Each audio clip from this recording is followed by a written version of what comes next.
Hello friends, unpack ఐడియాస్కి మళ్ళీ స్వాగతం. మనం ఈరోజు రేషనలిస్ట్ కుసంస్కారాన్ని వైదిక సంపూర్ణతతో సంస్కరిద్దాం. మీరు స్క్రీన్ పైన చూస్తున్న నా ప్రీవియస్ వీడియోలో ఈ రామపండిత అనే అశ్లీలత పరాకాష్ట అయిన ఇర్రేషనలిస్ట్ చేసిన అబద్ధాల ప్రచారాన్ని ఎక్స్పోజ్ చేశాం. ఈ కామెడీ క్యారెక్టర్ గురించి ఇంకొంచెం తెలుసుకొని మనం తర్వాత టాపిక్లోకి వెళ్దాం. వీడి పేరెంట్స్ సుజిత్ రామ అని పేరు పెట్టారు. కానీ బాబు గోగినేని అనే ఒక జబ్బువాడు వీడికి హిందూ ఫోబియా, బ్రాహ్మిన్ మీషియా లాంటి జబ్బులను అంటించేశాడు. ఇప్పుడు వీడు కూడా ఆ జబ్బువాళ్లాగానే రేషనలిస్ట్ అనుకుంటాడు, కానీ ద మోస్ట్ బేస్లెస్ బేవకూఫ్గా మాట్లాడతాడు. హ్యూమనిస్ట్ అనుకుంటాడు, కానీ వీడికి ఉన్నన్ని పర్వర్షన్స్ ఇంకెవరికీ లేవు. లెఫ్టిస్ట్ అనుకుంటాడు, కానీ అవసరమైతే కాషాయం ధరించి 4 మంత్రాలు చదివేసి పంతులు వ్యాపారానికి కూడా సిద్ధమే అని చెప్పుకుంటాడు.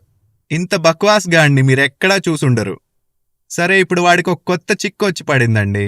బేసిక్గా వాడి ఛానల్ పేరు రామపండిత అని ఎందుకు పెట్టుకున్నాడంటే, వాడొక బుద్ధిస్ట్ జాతక కథ చదివి ఇన్స్పైర్ అయ్యి పెట్టుకున్నాడు అనుకుంటున్నారు కదా? కాదండి, వాడి పేర్లో రామ ఆల్రెడీ ఉంది, కానీ వాడికి బాబు గోగినేని డిసీజ్ ఉంది. ఆ డిసీజ్ ఉన్న వాళ్ళకి ఇండియన్ ట్రెడిషన్స్తో బై మిస్టేక్ అయినా అసోసియేట్ అయినట్టు అనిపిస్తే స్కిన్ మొత్తం ర్యాషెస్ వచ్చేస్తాయి. వాడి పేర్లో రామ ఉంది కాబట్టి వాడు ఆ రామపండిత అనే చెల్లిని పెళ్లి చేసుకున్న పనికిరాని క్యారెక్టర్తో స్టక్ అయిపోయాడు. మరి వాడికి వేరే ఆప్షన్ లేదు. వాల్మీకి రాముణ్ణి తలుచుకోవాలంటేనే ఒళ్ళు కంపరం పుడుతుంది కదా మరి బీజీ డిసీజ్ ఉన్న వాళ్ళకి. వాడికి పహల్గామ్ టెర్రర్ అటాక్ని పాపం పాకిస్తాన్ కాదు, Indian prime minister Narendra Modi orchestrate చేశాడు అని అనిపించిందంట. ఆ బీజీ జబ్బున్న వాళ్ళందరికీ ఎక్కడేం జరిగినా అది బ్రాహ్మణులే చేస్తున్నారని కూడా అనిపిస్తూ ఉంటుంది. న్యూస్ పేపర్ వాడు ఒకరోజు పేపర్ వేయడం మర్చిపోతే అది బ్రాహ్మణుల వల్లే జరిగిందనుకుంటాడు. Waste fellow. ఏ కలర్ చూసినా వాడికి ఆరెంజ్ ఏమో అని డౌట్ వస్తూ ఉంటుంది. వాడి లేటెస్ట్ వీడియోకి నన్ను ట్యాగ్ చేశాడు. సరే కదా, ఏం కూశాడో చూద్దామని చూస్తే అర్థమైంది వాడి జబ్బు బాగా ముదిరిందని. ఆ పుచ్చు వెధవకి ఇప్పుడు వాల్మీకి రామాయణంలో బ్రాహ్మిన్ క్యాస్ట్ వాళ్ల ఫింగర్ ప్రింట్స్ కనిపిస్తున్నాయంట. అంటే ఆ బేవకూఫ్ rationalist and most vulgar humanist terrorist గాడి ఉద్దేశంలో బ్రాహ్మిన్ క్యాస్ట్ వాళ్ళు వాల్మీకి రామాయణంలో మిక్సింగ్ చేశారంట. వాల్మీకి పేరు నడ్డు పెట్టుకొని వాళ్ళకిష్టం వచ్చినట్టు రాశారంట. వాడెంత బుర్ర తక్కువ హిందూ హేటర్ అంటే, చాలా డెకేడ్స్ నుంచి మన దగ్గర లింగ్విస్టిక్ ఎవిడెన్స్ ఆల్రెడీ ఉంది అన్న విషయం తెలియదు వాడికి. ఆ కోర్ ఆఫ్ రామాయణ అదొక మోనోలిథిక్ బ్లాక్ లాంటిది అని స్కాలర్స్ ఆల్రెడీ కన్ఫర్మ్ చేసేశారు. ఆ కోర్ ఆఫ్ ద రామాయణాన్ని ఇష్టం వచ్చినట్టు ఎవరు పడితే వాళ్ళు ఎప్పుడు పడితే అప్పుడు మార్చడానికి కుదరదు. ఎందుకంటే ఎవరైనా మారిస్తే లింగ్విస్ట్స్ వెంటనే పసిగట్టేస్తారు. ఇంకేమన్నాడు, బ్రాహ్మణవాదం సొసైటీని పాడు చేస్తోందంట. బ్రాహ్మణవాదం ఏంటసలు? తెల్లోడు కనిపెట్టిన అంబేద్కర్ ఓవర్యూస్ చేసిన వర్డ్ బ్రాహ్మణిజం అంటే ఏంటో ఒకసారి చూద్దాం. ఇది అంబేద్కర్ స్టేట్మెంట్. 1938లో ఒక కాన్ఫరెన్స్లో అంబేద్కర్ ఇదన్నారు: by Brahminism I do not mean the power, privileges and interests of the Brahmins as a community. By Brahminism, I mean the negation of the spirit of liberty, equality and fraternity. In that sense, it is rampant in all classes and is not confined to Brahmins alone. అక్కడ చూసారా, అంబేద్కర్కి European machinery లాంగ్వేజ్కి ఏం తేడా కనిపించదు. Liberty, equality and fraternity కోసమే బుద్ధుడు సంఘం ఏర్పాటు చేశాడు. ఆ హిందూ గృహస్థ ధర్మాన్ని వదిలేసి లిబర్టీ, ఈక్వాలిటీ, ఫ్రాటర్నిటీని చూస్ చేసుకున్న బౌద్ధ సన్యాసులు ఏం చేశారు? ఏ హిందూ గృహాలనైతే వదిలేసి వెళ్ళిపోయారో మళ్ళీ ఆ హిందూ గృహస్థులింటి ముందే ఆకలి మొహాలేసుకొని బొచ్చ పట్టుకొని అడుక్కున్నారు. అశోకుడొచ్చాక మరందులో అతనికి ఏం నచ్చిందో ఏమో కానీ బుద్ధిజంని నేషనల్ రిలీజియన్ చేసేశాడు. అప్పటి జనరల్ హిందూ పబ్లిక్ కూడా ఆ ఎందుకు పనికిరాని, పని వచ్చినా చెయ్యని భిక్షుగాళ్లకి చాలా ల్యాండ్స్ ఇచ్చేసి రెగ్యులర్గా డొనేషన్స్ ఇచ్చేశారు. ఆ దరిద్రులు రిచ్ అయిపోయి అలా రిచ్ దరిద్రుల్లాగా కళ్ళు మూసుకొని శూన్యంలో బ్రతుకుని వేస్ట్ చేసుకునేవారు.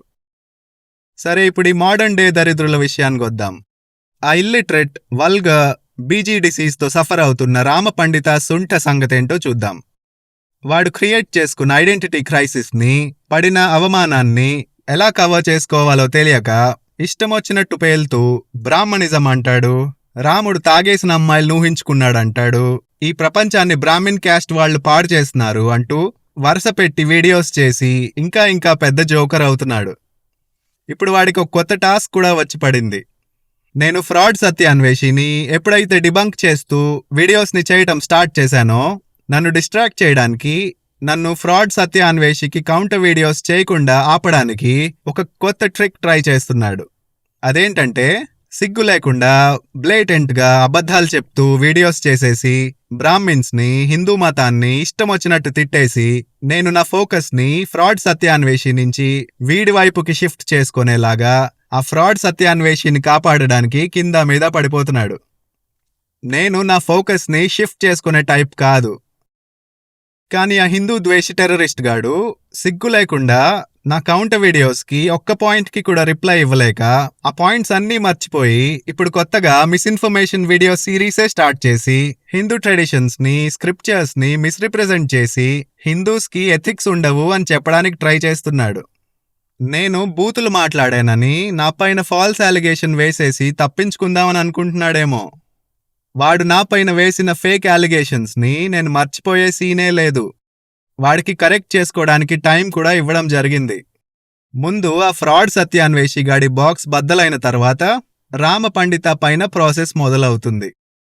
ఎలాగో వాడు వీడియోస్తో వేస్తున్న బురదని మనం కడుక్కోక తప్పదు. ఈ వీడియోలో ఒక అబద్ధాన్ని డిబంక్ చేద్దాం. వాడి చెత్తని ఫస్ట్ విందాం. ఒక్క రామాయణంలో ఎన్నో విరుద్ధాలు.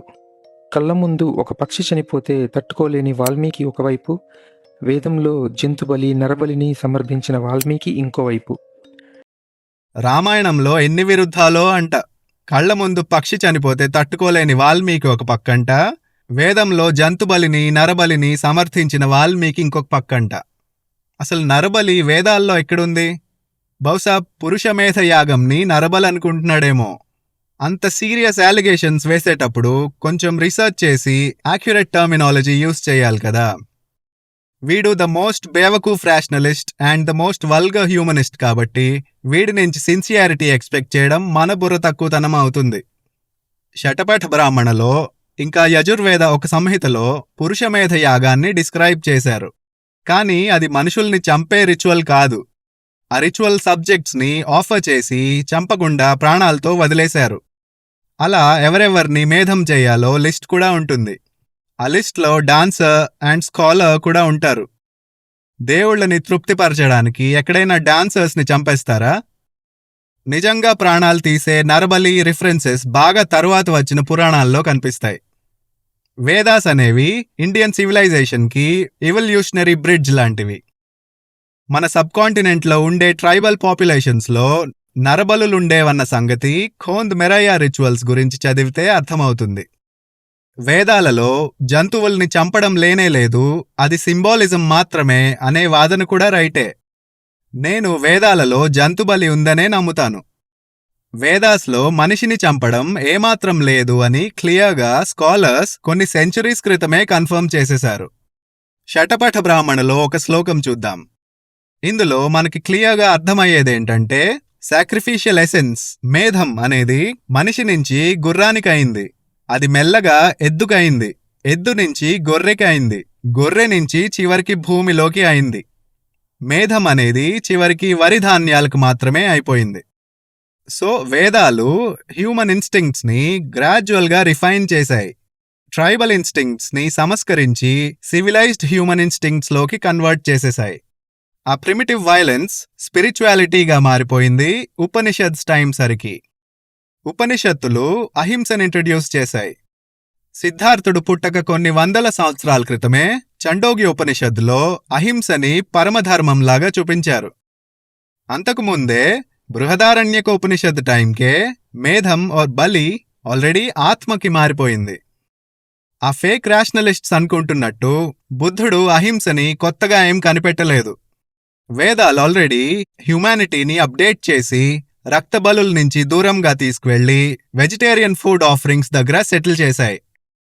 వేదాల్లోంచి వైలెన్స్ పుట్టింది అని నమ్ముతున్న బీజీ జబ్బు బాధితుల్ని చూసుకొని ఎంతైనా నవ్వుకోవచ్చు వ్యూవర్స్. అలా వాళ్ళని చూసుకొని నవ్వుకోవడం హ్యూమనిస్టిక్ ప్రిన్సిపల్స్కి అగెయిన్స్ట్గా ఏం కాదు. సరే, ఈ టాపిక్లో అసలైన విషయం ఏంటంటే, ఆ చెల్లిని పెళ్లి చేసుకోవడాన్ని ఒక ఆదర్శంగా చూసే బౌద్ధ సన్యాసి యజ్ఞాన్ని వేటతో కంపేర్ చేస్తున్నాడు. ఒక సేక్రెడ్ రిచువల్ని సెన్స్లెస్ క్రువాలిటీతో కంపేర్ చేస్తున్నాడు. వాల్మీకి అంత శోకం, కోపం ఎందుకొచ్చాయంటే, ఆ వేటగాడు చేసింది అధర్మం కాబట్టి. ఆ వేటగాడు ఒంటరి పక్షిని చంపలేదు. ఆ క్రౌంచ పక్షి తన కంపానియన్తో మేటింగ్ ప్రక్రియలో ఉన్నప్పుడు వేటగాడు చంపేస్తాడు. తన కళ్ల ముందే జరిగిన ఆ లవర్స్ సెపరేషన్ ఈవెంట్ని ఎక్స్పీరియన్స్ చేసిన తర్వాత వాల్మీకి నారదుడు చెప్పిన రామాయణం గుర్తొచ్చి వాల్మీకి రామాయణం కంపోజ్ చేస్తాడు. యజ్ఞాలు అటువంటి వేటలాంటి అధర్మం కావు. యజ్ఞాలలో ఏదో సరదా కోసం జంతువుల్ని వేటాడరు. యజ్ఞాలు డిసిప్లిన్డ్గా, రెగ్యులేటెడ్గా లైఫ్ని ట్రాన్స్ఫార్మ్ చేసే రిచువల్స్. ఆ షాలో బ్రెయిన్ డర్టీ ఫెలో రేషనలిస్ట్కి వాల్మీకి ఒక హిపోక్రిట్ లాగే కనిపిస్తాడు. వాడు ఆదివాసులలో ఉండే నరబలి ప్రథని వేదాలు సంస్కరించాయన్న విషయాన్ని అర్థం చేసుకోలేడు. ఉపనిషద్స్ టైం సరికే కంప్లీట్గా డెవలప్ అయిన అహింస అనే కాన్సెప్ట్కి మొదటి అడుగు వేదాలు వేశాయి. ఈ లాజిక్ అర్థం కాకపోవడం ఆ పనికిమాలిన రామపండిత వెధవ తప్పు, వాల్మీకి తప్పు కాదు. మనం గత వీడియోస్లో చూసినట్టు బౌద్ధులు వాల్మీకి రామాయణంలో రాముణ్ణి కాజేసి ఒక కొత్త, ఎందుకు పనికిరాని జాతక కథని కనిపెట్టి అందులో పెట్టుకున్నారు. ఆ డిస్టార్టెడ్ రామాయణంలో రాముడు, సీత అన్న చెల్లెళ్ళు, అండ్ ఆ కథలో రావణుడుండడు. బౌద్ధ సన్యాసులు రాముడు లాంటి హిందూ ఐకాన్స్ని లాక్కొని ధర్మం, మర్యాద అన్నీ పీకేసి బోడిగుండు వర్షన్స్ తయారు చేశారు.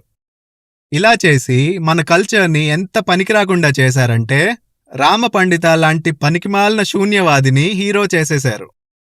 5th to 8th సెంచరీస్ మధ్య బౌద్ధ సుంఠలు శూన్యవాదాన్ని ఎంత ముందుకు తీసుకెళ్లారంటే, వాళ్ళింకా అంతా శూన్యమే కదా అని చెప్పుకొని నీతి, నిజాయితీ వంటివి అవసరం లేదనుకొని నీచత్వానికి దగ్గరయ్యారు. అప్పుడు మొదలైంది వామాచారం. వేదాలు మన సివిలైజేషన్కి బ్రిడ్జ్ లాగా పనిచేశాయని చెప్పుకున్నాం కదా. కానీ బౌద్ధ సన్యాసులు ఆ బ్రిడ్జ్ని కూల్చే ప్రయత్నం చేసి స్మూత్గా, సక్సెస్ఫుల్గా సాగుతున్న మన వైదిక సంప్రదాయాన్ని వామాచారం వైపు వెళ్ళిపోయేలా చేశారు. ఈ నరబలులు, పురాణాలలో బలులు ఇవన్నీ బుద్ధిజం అనే దరిద్రం దేశాన్ని మొత్తం నాశనం చేసేసిన తర్వాత వచ్చాయి. బుద్ధిజం లాంటి దిక్కుమాలిన గ్రహం పట్టుకొని పీడించకపోయిండుంటే పురాణాలలో అంత వైలెన్స్ అవసరం ఉండేదే కాదు. ఓం పూర్ణమదః పూర్ణమిదం అన్నది వేదిక్ లాజిక్. దాని అర్థం సమస్తం సంపూర్ణం అని, అంటే everything is full and complete అని. ఇటువంటి లాజిక్ మర్యాదకి, ఎథిక్స్కి దారితీస్తుంది. On the other hand Buddhist logic ఏంటంటే శూన్యత, అంటే ఎవ్రీథింగ్ ఈజ్ ఎంప్టీ అని. శూన్యత లాంటి డేంజరస్ సిద్ధాంతం బుర్ర తక్కువ సన్నాసుల చేతిలో పడ్డాక తంత్రం, వామాచారం లాంటి వాటికి దారితీసింది. ఎప్పుడైతే మనం ఇంకొకరికి వాస్తవమేమీ లేదు, అంతా శూన్యమే అని చెప్తామో అప్పుడు వాళ్ళకి మనం ఏది అన్యాయం కాదు, ఏది అక్రమం కాదు, ఏది అధర్మం కాదు అని చెప్పినట్టే. ఈ హిందూ ద్వేషి టెర్రరిస్ట్ గాడికి వాల్మీకి అర్థమయ్యే అంత బ్రెయిన్ కెపాసిటీయే ఉంటే చెల్లిని పెళ్లి చేసుకున్న పనికిరాని వాడిని ఆదర్శంగా తీసుకొని ఛానల్ పేరెందుకు పెట్టుకుంటాడు? సో అది వ్యూవర్స్, ఈ వీడియోలో మనం హిందూ ద్వేషులు చేస్తున్న మిస్లీడింగ్ ప్రాపగాండాని ఎక్స్పోజ్ చేశాం. మీ సపోర్ట్ ఉంటే మన ఛానల్ ఇలాంటి యాంటీ హిందూ ప్రాపగాండాని ఎండగడుతూ ఉంటుంది. మళ్ళీ నెక్స్ట్ వీడియోలో ఈ దిక్కుమాలిన, బుర్ర తక్కువ, బేవకూఫ్ బాబు గోగినేని బ్యాచ్ టెర్రరిస్ట్ గాళ్ళని ఎక్స్పోజ్ చేద్దాం. అంతవరకు సెలవు. జై భారతి.